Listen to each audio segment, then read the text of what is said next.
はい、皆さんおはようございます。柴犬の寿司です。ということで今日はめっちゃ雨ですよ。もうね、水無し川、水いっぱい、もう濁流です。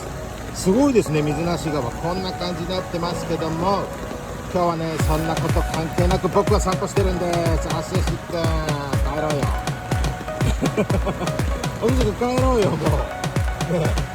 あんた笑顔で散歩してるけど、お寿司くん帰ろうよ、もうドキドキなんですよね。